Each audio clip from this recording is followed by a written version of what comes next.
आप जानते हैं कि ये गोडसे को मानने वाले लोग, तो ये 2 अक्टूबर को गांधी के सामने फूल चढ़ाने क्यों जाते हैं? लोग यही कह रहे थे ना जब हम लोग केरल में चल रहे थे कि आप तो केरल में हैं, देखेंगे मध्य प्रदेश में क्या होगा। कभी राहुल जी के जूते के फीते पर, कभी जो है राहुल जी के टी शर्ट पर, कभी जो है राहुल जी के साथ जो महिलाएं चलती हैं उनका हाथ पकड़ करके क्यों चल रहे हैं? अरे भाई क्यों नहीं चलेंगे? लेकिन जो अपना परिवार छोड़ करके भाग जाते हैं ना, जिम्मेदारियों से भाग जाते हैं, वो ये बात नहीं समझ सकते हैं कि जिम्मेदारी उठाना क्या होता है। मैं देख रहा हूँ हाल के दिनों में एक हमला और हुआ है राहुल जी की दाढ़ी पे, और एक जो है मुख्यमंत्री ने कहा कि राहुल जी की दाढ़ी जो है वो किसी बाहर के नेता का नाम ले रहे थे। आई डोंट नो हमारे नेता दाढ़ी कैसे रखें, इसकी चिंता आप छोड़ दीजिए। आप ये बताइए कि देश के लोग गाड़ी कैसे रखें। प्रधानमंत्री जाकर के कहते हैं चुनावी रैलियों में कि मैं गाली खाता हूँ। महोदय जनाब, आप गाली खाते हैं, आप बताएं कि हम थाली में क्या खाएं। तो सबसे पहला बिंदु तो ये है कि आप सबके मन में भी जो है उत्सुकता रही होगी, और हमारे मन में भी जो है यह बात थी कि जब हम दक्षिण से उत्तर की तरफ पहुंचेंगे तो इस यात्रा का स्वरूप क्या होगा, जनता इसका किस तरीके से अभिनंदन करेगी, पत्रकार साथी जो है किस तरीके से इसके बारे में रिपोर्ट करेंगे, और सबसे बड़ी बात जो एक्सपेक्टेड था कि हमारी जो मुख्य विचारधारात्मक विपक्ष है भाजपा, वो किस तरीके से इसके ऊपर हमला करेगी। और आप सब ने देखा है कि जैसे कन्याकुमारी से यात्रा चली, उसी स्वरूप में, उसी उत्साह में यहाँ पर भी जो है बड़े पैमाने पे लोगों ने मध्य प्रदेश की सीमा पे हमारा स्वागत किया। आप लोगों ने जो है उसको कवर किया, और जैसा कि स्वाभाविक है भाजपा अपने उलझुल हमलों से इस पे लगातार यात्रा पे हमले कर रही है। सबसे पहले तो ये जो सवाल लोग पूछ रहे थे कि उत्तर में क्या होगा, दक्षिण तो जो है उनका मजबूत होम ग्राउंड है, तो सबसे पहली बात तो ये जो विचार मन में है और जो इस विचार से लोग सवाल पूछते हैं, ये जो उत्तर और दक्षिण का भेद करते हैं, उस भेद को मिटाने में यह यात्रा अपने शुरुआती कदम में ही कामयाब हो चुका है। कि यात्रा जैसी जिन उद्देश्यों को लेकर के कन्याकुमारी से चली थी, वैसी ही उन उद्देश्यों को लेकर के आगे भी बढ़ती जाएगी और कश्मीर तक पहुंचेगी। ये जो भेद है उत्तर से दक्षिण का, पूरब से पश्चिम का, ऊंच से नीच का, आसमान से धरती का, इस भेद को मिटाना ही इस यात्रा का लक्ष्य है। क्योंकि हम बार बार कह रहे हैं देश जमीन से जुड़ा हुआ है, लेकिन देश देश के लोगों से बनता है, देश देशवासियों से बनता है।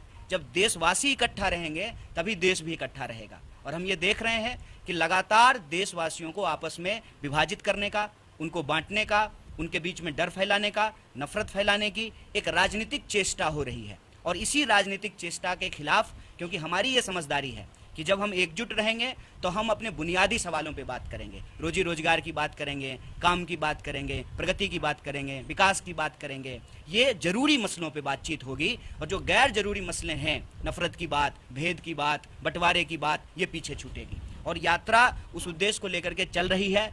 और जैसा पहले दिन से यात्रा पे भाजपा हमला कर रही है, कभी राहुल जी के जूते के फीते पर, कभी जो है राहुल जी के टी शर्ट पर, कभी जो है राहुल जी के साथ जो महिलाएं चलती हैं उनका हाथ पकड़ करके क्यों चल रहे हैं? अरे भाई क्यों नहीं चलेंगे? अगर हम इस देश के वासी हैं और हम सब भारतवासी अगर आपस में भाई बहन का, बेटा और माँ का ये रिश्ता है, तो क्यों नहीं हाथ पकड़ेंगे? लोग जो है सहारे को महत्व देते हैं। हमारी संस्कृति में, भारतीय संस्कृति में कहते हैं कि बेटा और बेटी जो है बुढ़ापे का सहारा होते हैं। जब देश एक संकट से गुजर रहा है, महिलाएं असुरक्षित महसूस कर रही हैं, इस देश में रहने वाले नौजवानों को लगता है कि रोजगार की सुरक्षा उनको नहीं मिल पा रही है, तो वो आकर के जो है राहुल जी का हाथ थामते हैं, राहुल जी प्यार से उनका हाथ थामते हैं।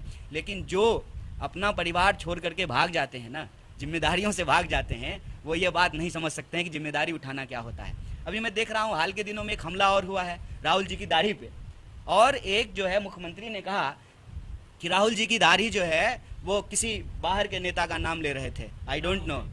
तो मैं ये कहता हूँ कि हमारे नेता दाढ़ी कैसे रखें, इसकी चिंता आप छोड़ दीजिए। आप ये बताइए कि देश के लोग गाड़ी कैसे रखें। जब 100 रुपये लीटर पेट्रोल बिकेगा तो गाड़ी कैसे रखेंगे? प्रधानमंत्री जाकर के कहते हैं चुनावी रैलियों में कि मैं गाली खाता हूँ। महोदय जनाब, आप गाली खाते हैं, आप बताएं कि हम थाली में क्या खाएं। जब दाल 200 रुपये किलो बिकेगी और जो है लोगों को नींबू 200 रुपये किलो खरीदना पड़ेगा, तो आप तो गाली से पेट भर लेंगे। देश के जो लोग हैं वो थाली में क्या रखें, इस सवाल का आप जवाब दें। बार बार जो है बुनियादी सवालों को गुमराह करने की कोशिश की जाती है। अभी मध्य प्रदेश जब यात्रा आई है तो शिवराज जी बयान दे रहे हैं, उनके मंत्री बयान दे रहे हैं, तो मुझे उनका एक पुराना बयान याद आ गया। मैं वाशिंगटन नहीं गया हूँ, मेरे पास पासपोर्ट नहीं है, लेकिन अगर मध्य प्रदेश की ये सड़कें, बुरहानपुर से हम चल रहे हैं, अगर ये वाशिंगटन की सड़क है तो बहुत घटिया है। इतना घटिया है कि आपको अलग से पाउडर लगाने की ज़रूरत नहीं है, धूल से जो है पूरा मेकअप हो जाएगा आपका। इतनी खराब सड़कें, और आप लोगों की स्थिति देखिए, लोग जो है गरीबी में जीने को विवश हैं, आदिवासियों से जो है उनका हक और अधिकार छीना जा रहा है, नौजवानों के पास रोजगार नहीं है, किसान आत्महत्या करने को विवश हैं। पीछे कई किसानों ने कहा कि सोयाबीन की खेती के चलते वो तबाह हो गए हैं, क्योंकि सोयाबीन का उनको दाम नहीं मिलता है, कपास का दाम नहीं मिल रहा है। तो ये मध्य प्रदेश के बुनियादी सवाल हैं, और भारत जोड़ो यात्रा अपने इसी पवित्र उद्देश्य को लेकर के चल रही है कि किसी भी सूरत में भारतीय राष्ट्रीय कांग्रेस ने देश के को जो आज़ादी दिलाई, जो संविधान प्रदत्त अधिकार लोगों को दिलाए, वो किसी भी कीमत पे जो है छीनने नहीं देंगे। देश में नफरत नहीं फैलेगा, हम एकजुट रहेंगे, और एकजुट देश की प्रगति रोजी रोटी, कपड़ा, मकान, शिक्षा, स्वास्थ्य, सड़क, बिजली, पानी के सवाल पे होती है। इस सवाल पे सरकार की जवाबदेही तय की जाएगी। और इस यात्रा की एक खास बात है कि हम अपने मन की बात नहीं सुना रहे हैं, ये हमारी पार्टी और हमारे नेता का कैरियर का सवाल नहीं है। इस देश के अंदर 45 साल में जब सबसे ज़्यादा बेरोजगारी है तो उन नौजवानों के कैरियर का सवाल है। इसीलिए यह यात्रा जब कन्याकुमारी से चली थी तो ये भारतीय राष्ट्रीय कांग्रेस के लिए उत्सव था। अब जब यह यात्रा 2000 किलोमीटर से ज़्यादा चल चुकी है और हम सतपुरा की पहाड़ी की उस तरफ से सतपुरा की पहाड़ी के इस तरफ आ चुके हैं, तब ये यात्रा उत्सव से महोत्सव बन चुका है। इस महोत्सव में आप सब भी किसी न किसी रूप में शामिल हैं। विरोध करने के लिए ही सही, भाजपा भी इस यात्रा को लाइव देख रही है। छिन से यात्रा को उत्तर आने दीजिए, सारी उत्सुकता समाप्त हो जाएगी। लोग यही कह रहे थे ना जब हम लोग केरल में चल रहे थे कि आप तो केरल में हैं, देखेंगे मध्य प्रदेश में क्या होगा। मध्य प्रदेश में भी लोग आ रहे हैं, अपनी बात आ रहे हैं। तो हम ये कह रहे हैं कि वैसे ही राजस्थान में भी यात्रा चलेगी, क्योंकि ये यात्रा जो है, जो मैं कह रहा हूँ, पहले भारतीय राष्ट्रीय कांग्रेस के लिए उत्सव था, अब ये देश के लिए महोत्सव बन चुका है।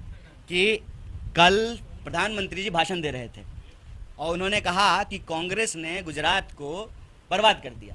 27 साल से गुजरात में बीजेपी की सरकार है, मध्य प्रदेश में भी तो यही स्थिति है। आप भी जो है अभी दिग्विजय सिंह जी को याद कर रहे हैं, लगातार सरकार है और जितने वादे वो हर बार सेम घोषणा पत्र जो है ईयर बदल करके आपके सामने दे देते हैं। साहब, आपसे आग्रह करते हैं कि आज समय है सत्ता के आंख में आंख डाल करके प्रश्न करने का। इसका खतरा है कि आपके घर पे भी इनकम टैक्स आ सकता है, ईडी आ सकती है, आपके मालिक जो है जेल जा सकते हैं, लेकिन ये समय है उससे सवाल पूछने का है। अगर हम यही कोना कोना कौन कोना खेलते रहेंगे तो सही सवाल पे तो कभी पहुंच नहीं पाएंगे। अगर कांग्रेस के शासन में सारी चीजें सही होती, ठीक है, इसको स्वीकार कर रहे हैं आपके सामने, तो जनता को कुछ तो गलत लगा ना, हमको विपक्ष में बिठाया। लेकिन आप भी प्रश्न जो है हम ही से पूछ रहे हैं, जब 30-30 साल से 27-27 साल से जो है बीजेपी सरकार में 27 साल से सड़क नहीं बनी है, सड़क बनने में 27 साल लगता है, 30 साल लगता है। क्यों घबरा रहे हैं सर? क्या होगा, जेल चले जाएंगे तो? डरिए मत, डरने की जरूरत नहीं है। यह देश जो है गांधी का देश है, गोडसे का देश नहीं है। इसको समझिए। आज सवाल सत्ता से पूछा जाना चाहिए, और विपक्ष से जो आप सवाल पूछते हैं तो हम विपक्ष की जिम्मेवारी निभाने के लिए तैयार हैं। अपना घर बार छोड़ करके, अपनी सुख सुविधा छोड़ करके, और जो है एक टेम्पररी गांव लेकर के घूम रहे हैं, ताकि इस देश के गांवों को देखा जा सके, उनके सुख दुख में शामिल होया जा सके, कंधे से कंधे मिला करके इस देश को बचाने की इस मुहिम को मुकाम तक पहुंचाया जा सके। एक बात मैं आपको बोल देता हूँ, वैसे सर ज़्यादा अच्छे से इसका जवाब देंगे।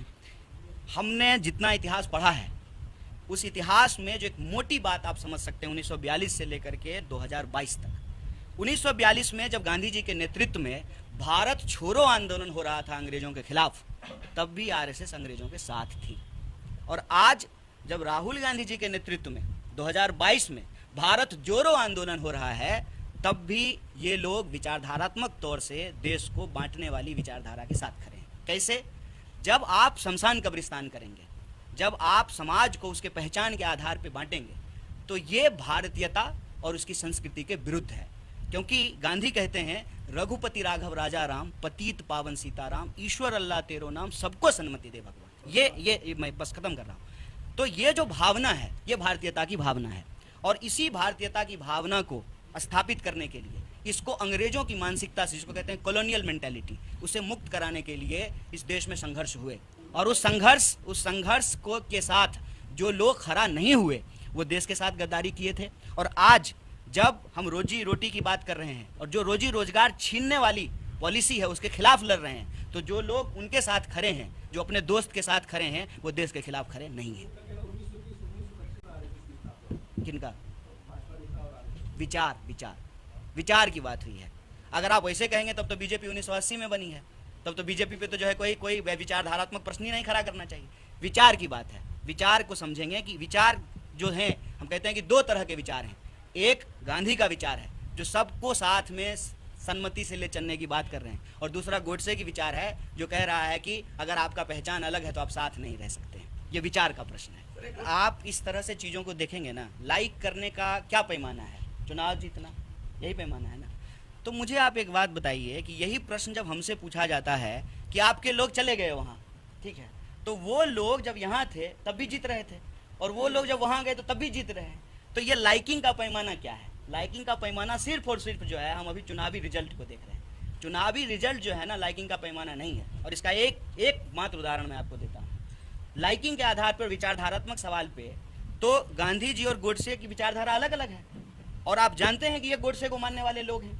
तो ये 2 अक्टूबर को गांधी के सामने फूल चढ़ाने क्यों जाते हैं? तो देश गांधी को ज़्यादा पसंद करता है कि गोडसे को? आप मुझे बस ये तय करके बता दीजिए। और माफ़ कीजिएगा, मैं बार बार कहता हूँ, हिंदू धर्म एक महान धर्म है, इसको किसी राजनीतिक विचारधारा से जोड़ करके इसको बदनाम न किया जाए। अंग्रेजी ट्रांसलेशन में लोग जो है बोल देते हैं हिंदुत्व, लेकिन ये हिंदू नहीं है, इसको समझना पड़ेगा। जैसे मैं एक एग्जाम्पल हमेशा देता हूँ, हम मर्द हैं, जरूरी नहीं है कि मर्दवादी हों। आप किसी एक जाति में पैदा हुए हैं, जरूरी नहीं है कि आप जातिवादी हो। जातिवादी होना एक नकारात्मक विचार है। किसी जाति में पैदा होना आपके हाथ में नहीं है। मसलन आप हो सकता है ब्राह्मण हो, जरूरी नहीं हो कि आप ब्राह्मणवादी होंगे। किसी भी नकारात्मक विचार को जो समेट करके चलता है और उसके आधार पे जो राजनीति करता है, उसको आप अलग कर दीजिए। और हिंदू धर्म इस देश की संस्कृति में बसी हुई है, जिसमें सहिष्णुता है, स्वीकार्यता है, बड़ों का सम्मान है, विश्व शांति की बात है, एकता की बात है।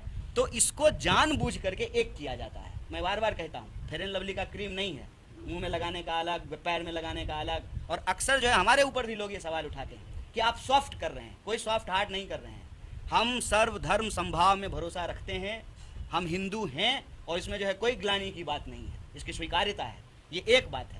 लेकिन हमारा धर्म किसी भी दूसरे धर्म को मारने की, हत्या करने की, नफरत फैलाने की इजाज़त नहीं देता है, क्योंकि हम विश्व एकता और शांति की बात करने वाले लोग हैं। इसीलिए मैं बार बार कहता हूँ, प्रभु का नाम लेकर के लोग अपनी दुकान चलाते हैं, ये एक अलग बात है। और धर्म जो है उसका काम धार्मिक उपासनाओं के लिए है, प्रार्थनाओं के लिए है, पूजा के लिए है, वो एक बात है। लेकिन विधानसभा चुनाव में, लोकसभा में इसका इस्तेमाल होना, ये धर्म नहीं है, ये सांप्रदायिकता है। और सांप्रदायिकता की राजनीति इस देश में आरएसएस लंबे समय से की है और भाजपा आज कर रही है। तो यही हम कह रहे हैं कि जो लोग अपने धर्म से प्यार करते हैं, सांप्रदायिकता उनके धर्म के विरुद्ध है और उनको सांप्रदायिकता से बच करके रहना चाहिए। और उसी सांप्रदायिकता की विचार ने इस देश में सर्वधर्म की बात करने वाले बापू की हत्या कराई। इसीलिए ये कन्फ्यूजन नहीं फैलाया जाना चाहिए। इसी के आधार पर नफरत फैलाया जा रहा है और नफरत के चलते हमारे देश के मुद्दे पीछे छूट रहे हैं। इसीलिए भारत जोड़ो का नारा है, नफरत छोड़ो, भारत जोड़ो। खबरों में बने रहने के लिए फोरम 4 को सब्सक्राइब करें और नोटिफिकेशन पाने के लिए बेल आइकन दबाएं।